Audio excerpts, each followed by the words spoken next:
Welcome to the deep dive. Today we're really getting into that DC versus KKR game, proper nail biter. Oh, yeah, absolutely. We're going to break down, the moments that really swung it, almost like we were sitting there watching it unfold. Exactly. Because it wasn't straightforward, was it? KKR get the win by 14 runs, but wow, the journey there. Full of twists and turns and some really standout performances, you have to say. Okay, let's start with KKR batting. I mean, that beginning, Gurbaz and Narine just exploded, didn't they? They really did. Highest opening stand for them this season, and you could just see the intent. Gurbaz especially just went hard. 79 for 1 in the power play. That's flying. Yeah, laid a massive foundation. They were like targeting specific bowlers, really making the most of those field restrictions. Yeah. Very smart batting. But then, just as you think they're running away with it, bang, bang, bang, wickets start to fall. Narine, Rahane, then Iyer too. Yeah, it felt like DC just pulled their lengths back a bit, didn't they? Viprajnigam bowled smartly, got that LBW against Narine, maybe kept a bit low. Could be. And Axar came on and grabbed a couple too, just slowed things right down. Right. It wasn't, terrible batting necessarily, but DC found something. They applied the squeeze, and while Baxman had to take chances, KKR went from 791 to 913 and 1174 pretty quick. Yeah, that momentum shift was huge. But just when DC seemed on top, Raghuvanshi and Rinku Singh, they steadied the ship. That was a vital partnership. Really vital. Showed a lot of composure, actually. Raghuvanshi played quite maturely, rotated the strike, found the odd boundary. And Rinku just provided that muscle, kept the scoreboard ticking over. 61 runs they put on. Exactly. They soaked up that pressure that had built up and, rebuilt, gave them the platform again. But this match just kept swinging. Just as they looked set to launch again, boom, Raghuvanshi goes, caught off Chamera. And then Rinku soon after, caught by Starc off Nigam. KKR was 1745, then suddenly 1776.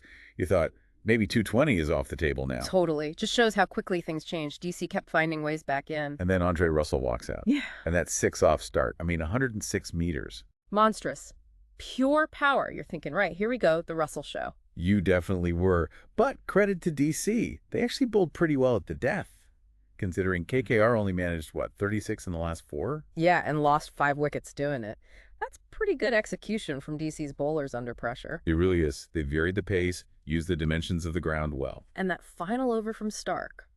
Just crazy. Russell smoked him for 6 first ball. And you think, oh boy, here we go again. But then, LBW, catch, run out. Team hat-trick, effectively. What an end to the innings. Just incredible drama. Starc held his nerve brilliantly after that 6.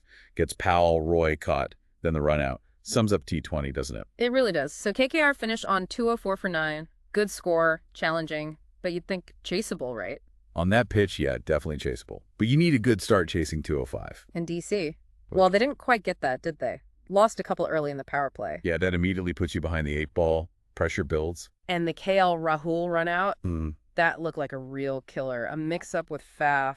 Ouch. 60 for 3. Oh, absolutely. Runouts like that, especially when a key player like Rahul is looking okay, they just deflate a team. It forces the next guys in to take risks maybe earlier than planned. But then Faf du Plessis and Axar Patel, that partnership was brilliant. Axar especially batting with that hand injury. So much character shown there. That 76-run stand was pretty much the heart of the DC chase. Faf anchored it, played really well for his 62. And Axar, you could see he was hurting, but he just kept finding the boundary. 43 off 23 is quick. Really impressive how they handled the KKR spinners during that period, too. Kept the required rate sort of in check. And just when you think, okay, DC are right back in this, Sunil Narine comes back. Oh, man. Game changer. Absolute game changer. 3 wickets, just like that. Axar gone, Stubbs gone, Faf gone. 136 for 3 to 146 for 6. Wow. He just used the pitch perfectly, didn't he? Bit of turn, bit of grip, the variations. Difficult to play. Getting Axar, who was flying, that was the killer blow, I think. Totally sucked the momentum out of the chase. Completely. Put KKR right back on top. Just a masterclass in spin bowling under pressure. And you thought, okay, surely that's it now. But then Varun Chakaravarthy pops up. 2 and 2 balls. Yeah. Gets Ashutosh Sharma, then Starc first ball. You're thinking, right, KKR have absolutely nailed this now. Seemed like the final nail, didn't it? Just kept chipping away, preventing any kind of fight back. Showed the strength of that KKR spin attack. But hang on. Viprajnigam wasn't having any of it. Came out swinging. He did. Gave them a bit of a scare at the end, didn't he? 38 off 19, couple of big 6s. Remarkable. Hitting under that pressure. Okay, wasn't enough to win, but you know what?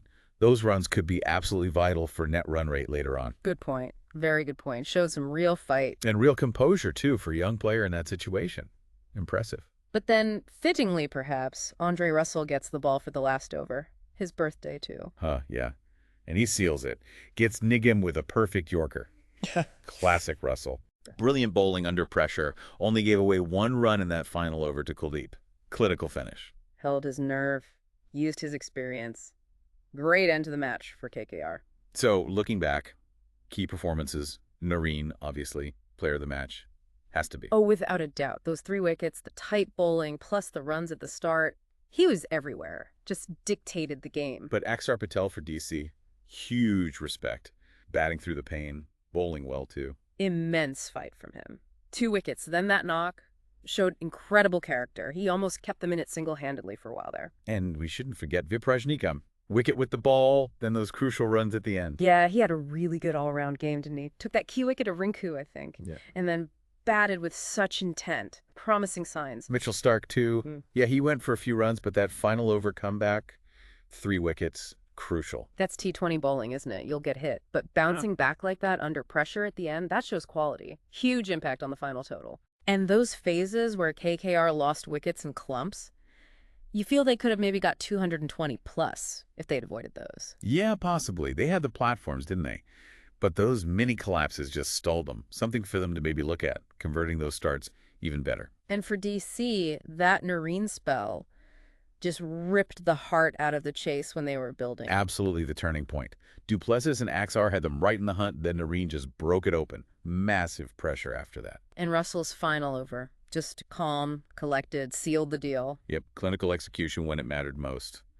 Showed his experience. So, big picture, what's this mean for the teams? KKR, get back on track, keep those playoff hopes strong. Huge win for them. Breaks a losing streak, gives them momentum just when they need it, consolidates their spot nicely. And DC, bit of a wobble now, isn't it? 2nd loss in a row. It is. A bit of a setback. They'll need to regroup, figure out how to avoid those middle-order collapses, maybe reassess their chase strategy a touch. It really just hammers home, doesn't it? T20. 1 over, 1 wicket, 1 partnership can flip the entire game. This match was the perfect example. Shows the strengths, shows the weaknesses of both sides as things get serious in the tournament. So maybe the final thought for everyone listening is, think about how those pressure moments played out. Who stood up? Who couldn't quite execute? What does that tell you about these teams under the pump, especially with the playoffs getting closer? Exactly. It's those fine margins, those individual battles within the game that ultimately decide these contests. Fascinating stuff.